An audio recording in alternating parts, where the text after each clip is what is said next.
Okay, आज हम 20 जुलाई 2026 के करंट अफेयर्स शुरू करते हैं। ठीक है, सबसे पहले हम एक एडिटोरियल से शुरुआत करेंगे। ठीक है, इस पर एडिटोरियल था एम्बॉयडर्ड एआई पे था। ठीक है, तो देखो एम्बॉयडर्ड एआई क्या होता है। ठीक है, एक आर्टिफिशियल इंटेलिजेंस ही है। हम उसको क्या करते हैं, इंटीग्रेट करते हैं फिजिकल बॉडी के साथ। अब रोबोट मूवी तो सबने देखी ही होगी, शायद अगर किसी ने नहीं देखी हो तो मैं बताता हूँ उसमें क्या है कि देखो मतलब हम क्या करेंगे, एक रोबोट लेंगे, मतलब रोबोटिकल बॉडी लेंगे फिर। ठीक है, फिजिकल बॉडी। पहले तो हम एआई का यूज़ तरीके से करते थे, चैट जीपीटीज वगैरह, मतलब एक डिजिटल वर्ल्ड में कर रहे थे। लेकिन अब हम उसको क्या करना चाहते हैं, हम उसको एक फिजिकल वर्ल्ड में लाना चाहते हैं। ठीक है, और ये ठीक है, दोनों को मिला के जो बनेगा उसको क्या बोलते हैं, हम एम्बॉयडर्ड एआई बोलते हैं। ठीक है, इसमें अब वो जो रोबोट बनेगा, ठीक है, तो वो क्या कर सकता है, वो सेंस कर सकता है, सोच सकता है, लर्न कर सकता है, इंटरेक्ट कर सकता है रियल वर्ल्ड के साथ। ठीक है, उसके बाद अब ये तो मैंने बता दिया है। ठीक है, अब उसके बाद हाँ, अब इसकी कुछ एग्जांपल्स हैं। ठीक है, जैसे कि आप सबने ये रोबोट देखा होगा काफ़ी। ठीक है, ये वाला। तो इसमें अब हम क्या देखते हैं मेनली कि इसके एग्जांपल्स, जैसे देखो अब टेस्ला ने ऑप्टिमस नाम का एक रोबोट बनाया है। ठीक है, या फिर बोस्टन डायनेमिक्स ने एटलस नाम का बनाया है। ठीक है, ये इसकी एग्जांपल्स हैं। ठीक है, उसके बाद अब मेनली आ गया कि क्या डिफरेंस होता है चैट जीपीटी और एम्बॉयडर्ड एआई में। ठीक है, देखो चैट जीपीटी क्या करता है, लर्न करता है जो भी हम उसमें लिखते हैं, इमेजेस डालते हैं, वीडियोस डालते हैं। लेकिन जो एम्बॉयडर्ड है वो कैसे, वो फिजिकल इंटरेक्शन से लर्न करता है, अपने एक्सपीरियंस से लर्न करता है। ठीक है, उसका जो चैट जीपीटी होता है वो डिजिटल वर्ल्ड में ऑपरेट करता है, वहीं एम्बॉयडर्ड जो होता है वो रियल वर्ल्ड में ऑपरेट करता है। ठीक है, चैट जीपीटी की कोई फिजिकल बॉडी नहीं होती है, वहीं पे एम्बॉयडर्ड तो हमें बताइए मेनली किस क्या कनेक्टेड है, फिजिकल बॉडी के साथ। ठीक है, इसमें सेंसर्स वगैरह होते हैं। जो चैट जीपीटी होता है वो क्या करता है, लैंग्वेज को अंडरस्टैंड करता है, जनरेट करता है। ठीक है, वहीं पे एम्बॉयडर्ड क्या करता है, फिजिकल अंडरस्टैंडिंग करता है, कुछ एक्शन करता है, इंटरेक्शन करता है। ठीक है, तो जो चैट जीपीटी होती है इसमें हम बैलेंस, ग्रेविटी, टच, इन सब के बारे में नहीं, मतलब ठीक है, ये इसका नहीं है। लेकिन वहीं पे हम इसमें क्या देखते हैं, एम्बॉयडर्ड आई में ये सब करना हो। ठीक है, मतलब अब कोई चलेगा तो अब कौन सी बात है, उस पर ग्रेविटी एक्ट करेगी तो हमें ग्रेविटी के साथ चलना पड़ेगा। ठीक है, वहीं टच आ गया, फ्रिक्शन, डायनेमिक्स, ये सब आ गया। ठीक है, उसके बाद लेकिन अब क्वेश्चन आता है कि ये एम्बॉयडर्ड एआई, मतलब इसमें चैलेंजेस क्या हैं, सिंपल शब्दों में बोला जाए, जो मैं लिखा why is it so hard. तो इसमें मेनली क्या है, काफ़ी गैप है। ठीक है, मतलब सिर्फ एक सोचना कि हम ये कर लेंगे, नहीं वैसा कुछ नहीं है इसमें, मतलब काफ़ी टेक्नोलॉजिकल एडवांसेस चाहिए, काफ़ी इन्वेस्टमेंट चाहिए। ठीक है, उसका सेकंड आ गया इन्फिनाइट फिजिकल सिनेरियो। जैसे अब थोड़े टाइम पहले ही, जैसे मैंने अभी आपको पीछे जो रोबोट दिखाया, वैसा ही रोबोट इंडियन आर्मी ने एक हिली एरियाज़ में ट्रांसपोर्ट के लिए उन्होंने मेनली दिखा रहे थे कि बनाया है। ठीक है, तो अब उसमें क्या है, लेकिन अब जैसे देखो अब हिली एरियाज़ में मेनली प्रॉब्लम क्या आती है, जो सोल्जर्स के लिए प्रॉब्लम आ जाती है कि उन्हें चलना पड़ता है, मतलब काफ़ी डिफ़िकल्ट जगहें होती हैं। ठीक है, तो उसमें चलना पड़ता है। ठीक है, वही सेम डिफ़िकल्टीज़ रोबोट्स में भी आ सकती हैं, और रोबोट्स में ज़्यादा आ सकती है। क्यों, क्योंकि अब हमें जैसे मतलब ज़रूरी नहीं कि रोबोट हर बार एनालिसिस उसकी सही ही हो। ठीक है, ह्यूमंस की भी मिस्टेक्स होती है, लेकिन रोबोट्स में भी मिस्टेक्स कर सकता है, दोनों हैं। ठीक है, हम मतलब ये नहीं है कि मैं कह रहा हूँ कि वो परफेक्ट डिसीजन नहीं ले सकता। ठीक है, लेकिन कुछ ना कुछ एनालिसिस में आ सकता है गैप्स। ठीक है, तो उसकी वजह से जो सब ठीक है, ये सब प्रॉब्लम्स है। ठीक है, अब उसके बाद ग्रेविटी आ गया। ठीक है, बैलेंस, डायनेमिक्स, ये भी सब प्रॉब्लम्स आ सकती हैं। मतलब हमें उसको एक एक उसमें मतलब सॉफ्टवेयर डालेंगे या फिर एआई में जो भी। ठीक है, लेकिन उसको वो चीज़ सब कुछ कैलकुलेट करके ही चल पाएगा ना, वो ऐसे चलना काफ़ी डिफ़िकल्ट है। ठीक है, फिर डिसीजन मेकिंग आ गया। ठीक है, ये सब प्रॉब्लम्स आ सकती हैं उसमें। ठीक है, अब उसके बाद न्यूरोमॉर्फिक एआई क्या होता है। ठीक है, अब देखो न्यूरोमॉर्फिक, न्यूरो के नाम से ही पता चलता है कि ये ब्रेन से कुछ रिलेटेड है। ठीक है, तो अब थोड़े दिन पहले हमें मतलब कुछ ऐसे चला था कि एआई जो चिप्स वो दिमाग में डाली जाएंगी, उससे फिर दिमाग से ही मतलब कंप्यूटर को कंट्रोल किया जाएगा। तो वही होता है न्यूरोमॉर्फिक एआई। ठीक है, तो ये इधर ठीक है मेनली वो बताया हुआ। फिर एवोल्यूशनरी रोबोटिक्स, मतलब जैसे जैसे हम देख रहे हैं कि क्या हो रहा है। पहले देखो सबसे पहले नॉर्मल मशीन्स, कंप्यूटर वगैरह बने, उसका सुपर कंप्यूटर, फिर एआई आया, ड्रोन्स वगैरह, मतलब ठीक है, ये वही है, इसमें वही बताइए, कोई इंपॉर्टेंट नहीं है। ठीक है, करंट अफेयर के। फिर चैलेंजेस क्या, अब चैलेंजेस हमें क्या देखने को मिलते हैं, वही ऊपर जितना मैंने बताया। ठीक है, उसके सिवा ह्यूमन सेफ्टी का कंसेप्ट आ सकता है, साइबर सिक्योरिटी रिस्क आ सकते हैं, जॉब डिस्प्लेसमेंट कंसर्न आ सकता है, इसका मिसयूज़ हो सकता है। ठीक है, और ये काफ़ी इन्वेस्टमेंट की प्रॉब्लम्स आ सकती हैं। ठीक है, डाटा चोरी की प्रॉब्लम आ सकती है, ये सब आ गया, ठीक है। अब इसके एप्लीकेशन क्या है, मेनली हमें पता है कि ये हर एक सेक्टर में काम कर सकता है, ठीक है।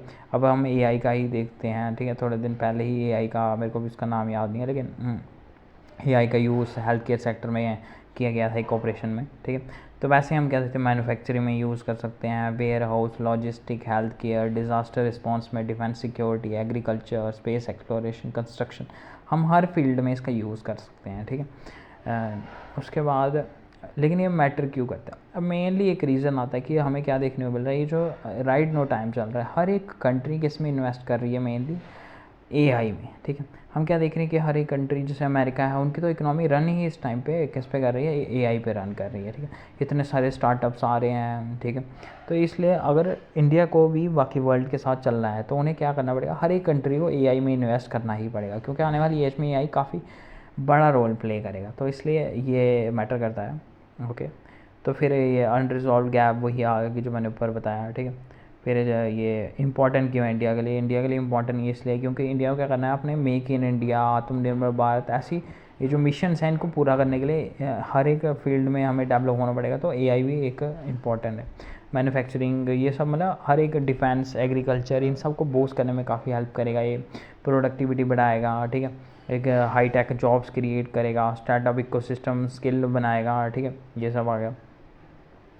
उसके बाद चैलेंजेस मैं ऊपर बता चुका हूँ, ठीक है। वे फॉरवर्ड्स में यही आ गया कि हम क्या कर सकते हैं, पब्लिक प्राइवेट पार्टनरशिप ला सकते हैं, इन्वेस्ट कर सकते हैं, और हम लोगों को स्किलिंग मतलब सिखा सकते हैं, ठीक है। स्किलफुल बना सकते हैं, न्यू न्यू स्टार्टअप्स को सपोर्ट कर सकते हैं, न्यू इनोवेशन हब्स को सपोर्ट कर सकते हैं, ये सब आ गया, ठीक है। उसके बाद नेक्स्ट क्या है, नेक्स्ट अभी एक आया था, the stark reality of missing jobs for Indian Gen Zs, ठीक है। अब जैसे अभी इस टाइम राइट नाउ हमें क्या देखने को मिल रहा है कि ये जो यूथ है ये काफ़ी अनएम्प्लॉयमेंट देखने को मिल रही है इसमें हमें, ठीक है। मेनली हम क्या देख रहे हैं कि जैसे अभी ये जंतर मंतर में चल रहा है स्ट्राइक बोलो या फिर धरना दिया हुआ है, ठीक है, जो भी है, ठीक है। तो ये हमें मतलब, या वो मतलब अपने राइट्स के लिए ही वो कर रहे हैं, तो उसकी मेनली प्रॉब्लम्स क्या है कि जैसे पेपर लीक हो रहे हैं, ठीक है, ये सब है। मैं उस मैटर में जाना नहीं चाहता, मैं अपने टॉपिक से भटकना नहीं चाहता, ठीक है। तो मेनली उसी पे ध्यान देते हैं। तो इसमें मेनली बात क्या है, इंडियाज़ डेमोग्राफिक डिविडेंड। अब डेमोग्राफिक डिविडेंड क्या होता है, देखो डेमोग्राफिक डिविडेंड में हम क्या देखने को मिलता है हमें, कि जैसे हमारे जहाँ पे ये पॉपुलेशन है, ठीक है, मेनली ज़्यादा पॉपुलेशन कौन सी साइड है, ठीक है।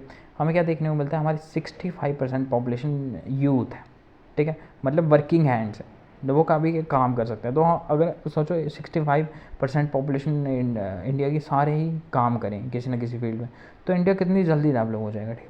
लेकिन वहीं पे जब उन्हें काम नहीं मिलता तो वो क्या बन जाता है, वो डेमोग्राफिक बर्डन बन जाता है। मतलब कोई देखो, जैसे मतलब हर एक जॉब पर्सन जॉब चाहता ही है, ठीक है, लेकिन अब वहीं पे उनको जॉब ना मिले तो फिर मतलब उन्हें कुछ खाना है, वो किसी ना किसी पे डिपेंड होना पड़ेगा उन्हें, ठीक। तो उसकी वजह से क्या होता है, बर्डन बन जाता है कंट्री पे, ठीक है। तो उसी की बात की, अब मेनली इसमें क्या प्रॉब्लम्स है, इश्यूज़ क्या हैं, ठीक है। तो हमें क्या देखने को मिलता है कि हाईली अनएम्प्लॉयमेंट देखने को मिलती है जेनजीज में, ठीक है। उनका फीमेल लेबर फोर्स का पार्टिसिपेशन उतना नहीं है, ठीक है। जो मतलब वर्क फोर्स है उनकी प्रोडक्टिविटी काफ़ी लो चल रही है। काफ़ी सारे एजुकेटेड हम आजकल में देखने को मिलता है कि हर एक ने मतलब बीए किया होता है, बीएससी किया है, कुछ ना कुछ डिग्री की है, लेकिन उसका जॉब नहीं है, तो ये देखने को मिल रहा है। फिर स्किल आजकल हम देख रहे हैं कि स्किल नहीं है, मतलब हम इतना वो नहीं देख पा रहे हैं कि जॉब्स क्या स्किल मैच नहीं हो रही है, ठीक है। उसके बाद जो हमारे इसके मेजर रीजंस क्या हैं कि मतलब इतनी अनएम्प्लॉयमेंट क्यों है, ठीक है। तो इसमें मेनली ये क्या है कि हमारे पास उतनी अभी मतलब जॉब क्रिएशन नहीं है, ठीक है, काफ़ी स्लो चल रही है हमारी जॉब क्रिएशन, ठीक है। दूसरा क्या है, हमारे यहाँ के जो मतलब सारे तो नहीं, लेकिन कुछ ऐसे हैं कि जिनका वोकेशनल ट्रेनिंग नहीं है, ठीक है, उसकी वजह से भी रीज़न है। कुछ हम क्या देखते हैं, एक रीजन डेवलप हो रहा है, दूसरा रीजन नहीं है, रीजनल डिस्पैरिटी देखने को मिलती है हमें, ठीक है। फिर उसके बाद हमें जो हमारे मैन्युफैक्चरिंग ग्रोथ है वो काफ़ी लो दिख रही है, मतलब जितने हम ग्रो कर सकते हैं उतने नहीं है, ठीक है। फिर इसके कॉन्सिक्वेंसेस क्या होते हैं, जैसे अब देखो सोशल इंस्टेबिलिटी आती है, लो प्रोडक्टिविटी आती है, ठीक है, अंडर एम्प्लॉयमेंट आ गया, ठीक है, इनमें इंक्रीज़ हो रहा है, ठीक है, इकोनॉमिक इनइक्वालिटी आ रही है, सोशल फ्रस्ट्रेशन आ रही है, ठीक है। हम अपने ये जो डेमोग्राफिक डिविडेंड है इसका प्रॉपर यूज़ नहीं कर पा रहे हैं, तो वो एक हिसाब से क्या हो रही है, वेस्ट हो रही, ओके। उसके बाद हम क्या देखते हैं, इसमें वे फॉरवर्ड्स, मतलब हम क्या क्या करें कि जिससे इस प्रॉब्लम को ख़त्म कर सकें, ठीक है। सबसे पहले हम क्या कर सकते हैं, हमें अपने जो मतलब ये माइक्रो स्मॉल मीडियम एंटरप्राइजेस हैं इनको स्ट्रेंथन करना होगा। गवर्नमेंट को न्यू स्टार्टअप्स को सपोर्ट करना पड़ेगा, उनकी फाइनेंशियली हेल्प करनी पड़ेगी, ठीक है। उसके बाद हम क्या देखते हैं कि मतलब हमें क्या करना पड़ेगा, अपनी जो मैन्युफैक्चरिंग फील्ड्स हैं जैसे कि textiles, leather, toys, food processing, इन सबको क्या करना पड़ेगा, इन सबको प्रमोट करना पड़ेगा ताकि मतलब ये और जॉब्स को क्रिएशन कर सके, ठीक है। उसके बाद हमें क्या करना पड़ेगा, लेबर मार्केट में रिफॉर्म्स लाने पड़ेंगे ताकि लोगों को जॉब एक तो आसानी से मिल जाए, दूसरा उनके साथ कोई तरह की मतलब वो ना हो, क्या बोलते हैं उसको, इनइक्वालिटी ना हो, ठीक है। वुमेंस को भी हमें जागरूक मतलब करना पड़ेगा, पार्टिसिपेशन उनका बढ़ाने के लिए गवर्नमेंट को कुछ ना कुछ स्कीम्स वगैरह लानी पड़ेंगी, ठीक है। स्किल डेवलपमेंट हमें करना पड़ेगा, ठीक है। ये सब आ गया, ठीक है।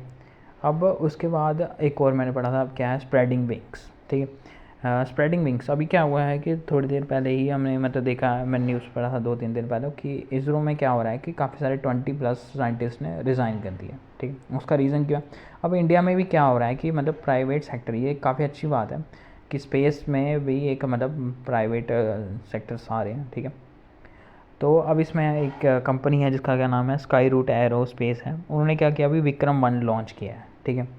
विक्रम 1 लॉन्च किया, ये प्राइवेट कंपनी है और इसने मतलब एक वो लॉन्च किया, काफ़ी इंडिया के लिए एक अच्छी बात है, ठीक है। तो उन्होंने जो लॉन्च किया है उसकी वे बात की गई है, मैंने इसके बारे में परसों भी बताया था, ठीक है। उसके बाद ये इसका मेनली इंपॉर्टेंस क्या है कि ये क्या कर रहा है, इंडिया की एक्सपैंड कर रहा है स्पेस इकनॉमी, ठीक है। जैसे हम जानते हैं इलॉन मस्क, वो स्पेस एक्स मतलब एक स्पेस कंपनी है, तो वो दुनिया का सबसे रिचेस्ट है, वो मतलब कुछ और कंपनीज पे, लेकिन मेनली हमें क्या देखना, मतलब इसमें काफ़ी स्कोप है, ठीक है। तो हम गवर्नमेंट को इस चीज़ को सपोर्ट करना चाहिए, ठीक है। इसमें चैलेंजेस यही हैं कि हमारे पास उतने फंड्स नहीं होते हैं, ठीक है। उतनी मतलब वो नहीं मिल पा रहा है, ग्लोबल कंपटीशन काफ़ी ज़्यादा है, फंडिंग की प्रॉब्लम है, रिसर्च डेवलपमेंट उतनी टेक्नोलॉजी नहीं है हमारे पास, ठीक है। तो इसकी इंपॉर्टेंस क्या है कि हमें क्या करना पड़ेगा, आत्मनिर्भर भारत में सपोर्ट कर रहा है, मेक इन इंडिया में सपोर्ट कर रहा है, इंडिया को एक सेल्फ रिलायंट नेशन बना रहा है, ठीक है। और जॉब्स की भी क्रिएशन होगी इससे, ठीक है। फिर आ गया मेलबर्न मूवमेंट, ठीक है। अब क्या हो, ये एक मतलब ऑस्ट्रेलियन मूवमेंट है, तो ये हमारे लिए इतनी कोई इंपॉर्टेंट नहीं है, लेकिन इंडिया के साथ इसका रिलेशन के बताया हुआ है कि इंडिया और ऑस्ट्रेलिया के क्या हो रहे हैं, नेशंस स्ट्रॉन्ग हो रहे हैं, ठीक है, ठीक है। अब इसमें मेनली क्या है कि किस एरिया में वो कॉर्पोरेट कर रहे हैं, जैसे डिफेंस सिक्योरिटी में काफ़ी सारी अभी, ठीक है। कल ही पिच ब्लैक नाम की कोई एक्सरसाइज हुई है ऑस्ट्रेलिया में, उसके बारे में पढ़ा था हमने कल ही, तो वो भी, ठीक है। वैसे वैसे एक्सरसाइज होती रहती हैं, उससे क्या होता है कि नेशंस के बीच में बॉन्डिंग बढ़ती है, ठीक है। फिर मैरीटाइम सिक्योरिटी है, ठीक है। इंडो पैसिफिक स्ट्रेटजी है, उसके ट्रेड और इन्वेस्टमेंट में हमने इंडिया और ऑस्ट्रेलिया ने एक कॉम्प्रिहेंसिव इकोनॉमिक कॉर्पोरेशन एग्रीमेंट किया है, ठीक है। उसके बाद एजुकेशन रिसर्च में भी हमने वो किया है, ठीक है। फिर क्रिटिकल मिनरल्स की उनके साथ डील की है हमने, क्लीन एनर्जी शेयरिंग की भी डील की है, ठीक है। लेकिन इसमें चैलेंजेस क्या आ जाते हैं कि हमें क्या करना पड़ता है, बैलेंस करना पड़ता है, ठीक है। बैलेंस पार्टनरशिप करनी पड़ती है, ठीक है। ऐसा ना हो कि हम उनके साथ सिर्फ मतलब जैसे अब उनके साथ हमारा उनका ट्रेड हो रहा है तो हमें ही सिर्फ फ़ायदा और उनको नुकसान हो जाता है, तो हमें इस चीज़ को बैलेंस करना पड़ता है, अदरवाइज़ वो तो उस एग्रीमेंट को ब्रेक कर देंगे ना, ठीक है। तो वैसे ही, ठीक है। और हमें बाकी जो कंट्रीज़ होती हैं उनके साथ भी कम्पीट करना पड़ता है कि कोई और का, ठीक है। फिर इसकी सिग्निफिकेंस काफ़ी ये है कि मतलब हमें क्या मिल रहा है, ट्रेड हमारा बढ़ेगा, इन्वेस्टमेंट हमारी हमें आएगी, टेक्नोलॉजी हमें मिलेगी, ठीक है। हमारी सप्लाई चेन डाइवर्सिफाई होगी, ठीक है। ओके, तो नेक्स्ट यही बताया हुआ विक्रम 1, ठीक है। ये विक्रम 1 लॉन्च किया, ठीक है, ये मैंने पढ़ा दिया। लेकिन इसमें क्या बताया इन्होंने, एक तो यही आ गया, ठीक है। ये इसके थोड़े बहुत टेक्नोलॉजी वगैरह पे बताया हुआ है, जैसे इसमें 3D प्रिंटेड रॉकेट इंजन रामान का यूज़ हुआ है, ठीक है। तो